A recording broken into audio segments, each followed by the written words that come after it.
দেখতে দেখতে Rockstar cinema আজকে নিয়ে হলে রিলিজ হওয়া 4 দিন হলো এবং এই 4 দিনের মধ্যে শাকিব খানের রকস্টার কি তুফান, বরবাদ বা তাণ্ডব সিনেমার কোন রেকর্ড ভাঙতে পারলো? আরেকদিকে এই ঈদে রিলিজ হওয়া বাকি সব সিনেমাগুলোই কি ফ্লপ হয়েছে শুধুমাত্র রকস্টারই ব্লকবাস্টার? সবকিছুই জানবো, শুধু ভিডিওটার সাথেই থাকুন। প্রথমেই কথা বলি অফিসার মুভিটা নিয়ে। মুক্তির তৃতীয় দিন স্টার সিনেপ্লেক্সে এটা শো চলেছিল একটি, যার মধ্যে দর্শক ছিল 30 জন, যেগুলো দিয়ে এই সিনেমাটা কালেকশন তুলে 15,000 টাকা এবং এর সাথেই এটা 3 দিনের টোটাল কালেকশন 50,800 টাকা। আর ভাই আমি এখনো বুঝি না কোন 30 জন পাবলিক এইসব সিনেমাগুলোকে দেখতে হলে যায়। আরে ভাই এর থেকে ভালো তুমি ইউটিউবে গিয়ে মোটু পাতলু দেখো, তোমার সময়টা অন্তত ওয়েস্ট হবে না।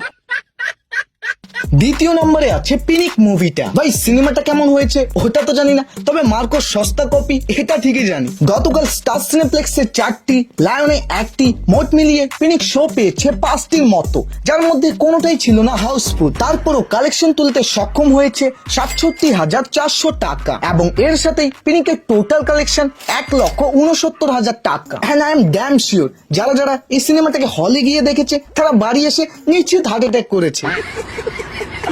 তৃতীয় নম্বরে আছে মাসুদ রানা মুভিটা। যেই সিনেমাটাকে যদি আপনি দেখার প্ল্যানিং করতেছেন তাহলে আগে ভাগেই বলি আপনার মাথার বুদ্ধি আগে আপনার বাসার ফ্রিজে ঢুকিয়ে দিয়ে আসেন,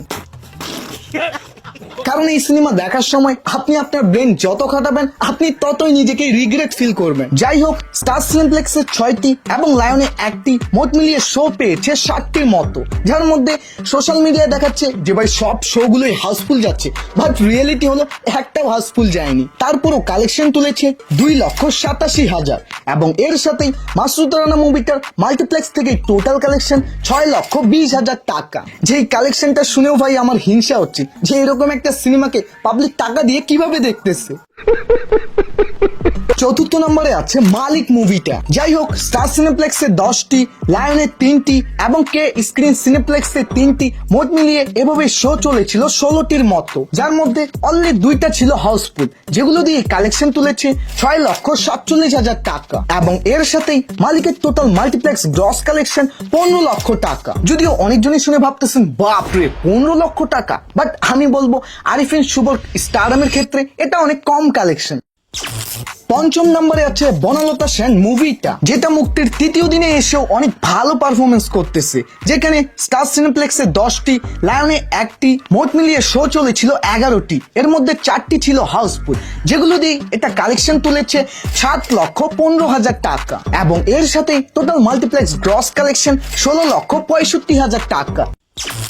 ষষ্ঠ নম্বরে আছে রোহিত সিনেমাটা। যেই সিনেমাটার গল্প নিয়ে আমরা সবাই কনফিউজ যে কোথা থেকে শুরু হলো আর কোথায় গিয়ে শেষ হলো, যেখানে স্টার সিনেপ্লেক্সে 19টি, লায়নে 2টি, কে স্ক্রিন সিনেপ্লেক্সে 1টি, মোট মিলিয়ে এভাবেই শো চলেছিল 22টি, যার মধ্যে 7টি ছিল হাউসফুল, যেগুলো দিয়ে এটা কালেকশন তুলেছে 15,50,000 টাকা এবং এর সাথে রোহিতের মাল্টিপ্লেক্স টোটাল গ্রস কালেকশন 36,92,000 টাকা। সপ্তম নম্বরে আছে শাকিব খানের রকস্টার মুভিটা। ইয়েস, বর্তমান ওয়ার্কিং ডে আসার পরেও এই সিনেমাটা কিন্তু 50 লক্ষর নিচে কথাই বলতেছে না। জি ভাই, আপনি একদম ঠিকই শুনেছেন, শাকিব খানের রকস্টার সিনেমাটাকে কিন্তু এই বছরে একটা সেরা মুভি বলা হচ্ছে। তবে যেখানে স্টার সিনেপ্লেক্সে 37টি, লায়নে 8টি, গ্র্যান্ড সিলেটে 4টি, মধুমিতা সিনেপ্লেক্সে 4টি, এভাবেই মোট মিলিয়ে রকস্টার টোটাল শো পেয়েছে 81টার মতো, যার মধ্যে 32টা ছিল হাউসফুল, তো 5টি অলমোস্ট হাউসফুল, যেগুলো দিয়ে এটা কালেকশন তুলতে সক্ষম হয়েছে 51,40,000 টাকা এবং এর সাথেই রকস্টারের 3 দিনের টোটাল কালেকশন 1,34,00,000 টাকা। আর সাবস্ক্রাইব না করলে কি হয় রে ভাই, না হলে ভিডিও বানানোর মোটিভেশন আসে না। তো hit the subscribe button right now. By.